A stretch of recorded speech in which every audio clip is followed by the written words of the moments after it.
The special prosecutor's office, it has stayed away from the Ken Ofori matter. Ken Ofori is still walking on the streets of Washington, D.C., where I live.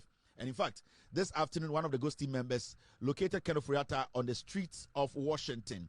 And this is Ken Ofori walking on Washington streets this afternoon.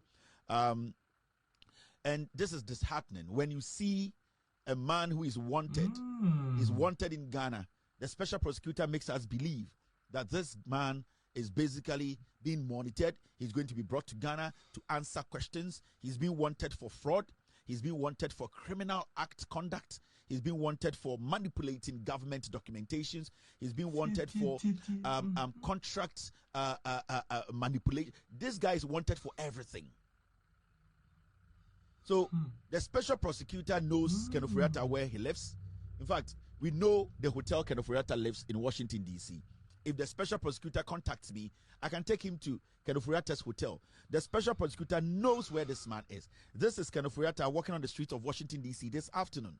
Ken Ofori is not sick. This is Ken Ofori and his wife.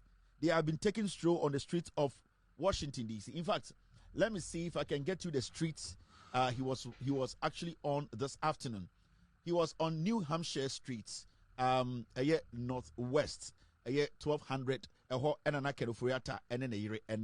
And this is a street on in DC here, and we keep asking ourselves, say the special prosecutor is playing with us. The special prosecutor is lying to Ghanaians. The special prosecutor deliberately is using his office to protect criminals who are supposed to come home, who are supposed to be brought back home to face the law.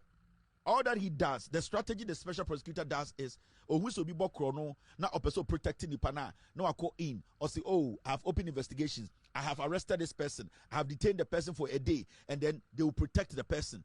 A typical example is like Paul Ademotri. The special prosecutor knows Paul Ademotri is guilty of some crimes, corruption-related issues. But what he did was that